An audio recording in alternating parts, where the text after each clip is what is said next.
Buenas a todos y bienvenidos una semana más a Que Lleva al Cine.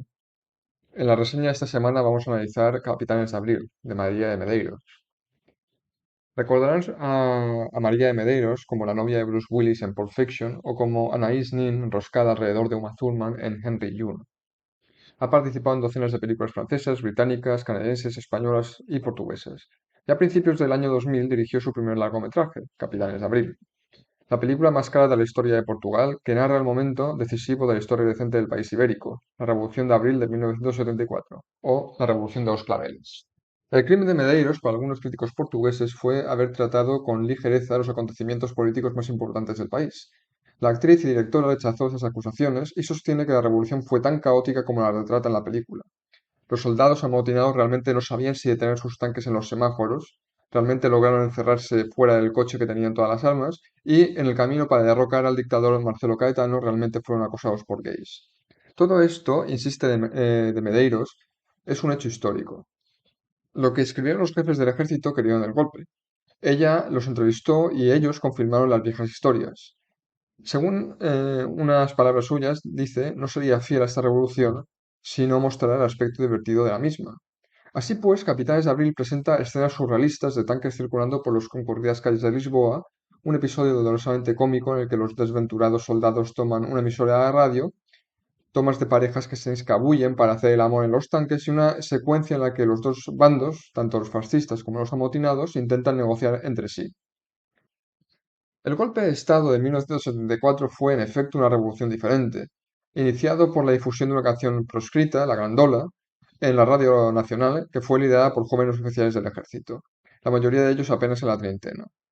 Lograron la improbable hazaña de derrocar una dictadura que había gobernado Portugal durante 48 años, sin matar una sola persona. Las únicas bajas fueron 3 hombres abatidos por la policía secreta denominada PIDE. Una vez terminada la revolución, los capitanes se desvanecieron en la oscuridad. Algunos se involucraron en los nuevos partidos políticos que surgieron con la llegada de la democracia, pero la mayoría, insiste de Medeiros, eran incorruptibles. Se quedaron en el ejército donde no tuvieron una carrera realmente brillante. Hoy a los portugueses no les gusta hablar de su revolución. Creo que podemos estar orgullosos, dice Medeiros. Fue un acto lleno de respeto y generosidad por el pueblo. Los soldados no dispararon, pero por alguna razón es una especie de tabú. Creo que es un complejo edíptico. La clase civil fue puesta al mando por estos tipos y prefieren olvidar quién les dio ese poder. Estas son palabras de Medeiros. De Medeiros tenía 9 años justo cuando ocurrió la revolución y vivía exiliada con sus padres en Austria. Su madre era una periodista política y su padre compositor. Tenía unos padres muy jóvenes. Los vi tan felices, literalmente saltando por el salón. Comprendí que había ocurrido algo realmente importante, dice la directora. La familia se trasladó inmediatamente a Portugal. Ya no tenían casa, así que se instaló en un hotel de Lisboa junto a otros cientos de exiliados que regresaban.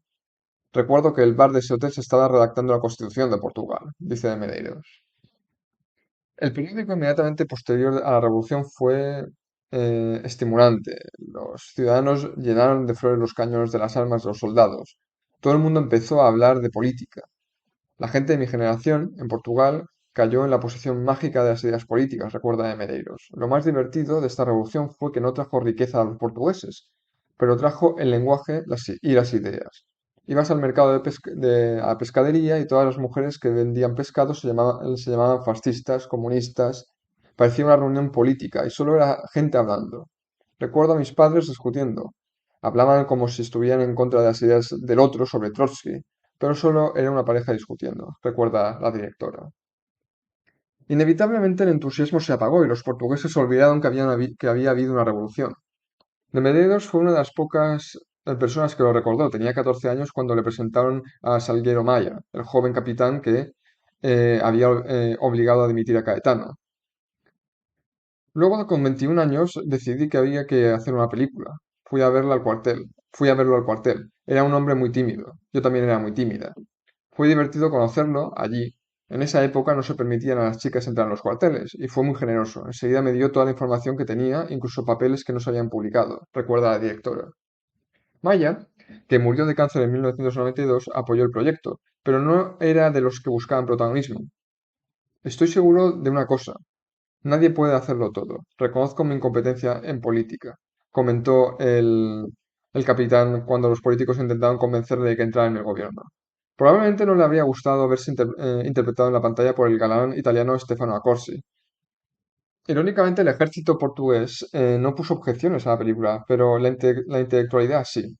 Capitanes de Abril provocó fuertes discusiones en la prensa portuguesa en su momento. De Medeiros lo achacó a un chauvinismo anticuado. Los pensadores e intelectuales de izquierda han sido más misóginos conmigo que el ejército, dice de Medeiros, quejándose de su actitud paternalista y condescendiente hacia ella. No puede aceptar que una mujer joven sea capaz de pensar y subestima el trabajo intelectual y el estudio que ha podido realizar. Se preguntan quién es el hombre que está detrás de mí. Incluso sin el apoyo de los intelectuales, la película, que tardó 13 años en realizarse, fue un gran éxito en Portugal. El cineasta portugués Manuel de Oliveira, que había trabajado con De Medeiros en el pasado, le dio su visto bueno, al igual que muchos de los principales políticos del país. De Medeiros habla de proyecciones en las que el público se puso en pie y se unió a las canciones revolucionarias. A lo largo de los años 90, financieros y actores entraron y salieron de la película. Javier Bardem, la mayor estrella española, estuvo brevemente vinculado al proyecto. En un momento dado, de Medeiros incluso intentó, sin éxito, cooptar al dramaturgo británico Edward Bond para que le ayudara a escribir el guión. La película terminó siendo financiada por una mezcla de patrocinadores europeos. De Medeiros esperaba que, al menos, Capitanes de Abril recordase a los portugueses que su libertad no puede darse por sentada. Hay que cultivarla. Y a veces no te das cuenta de que ya la has perdido. Ese fue el mensaje que me dieron los capitanes, dice ella. Siempre es más fácil obedecer que desobedecer. Pero debemos mantener en un rincón de nuestra mente una vocecita que nos diga que quizá tengamos que desobedecer ahora.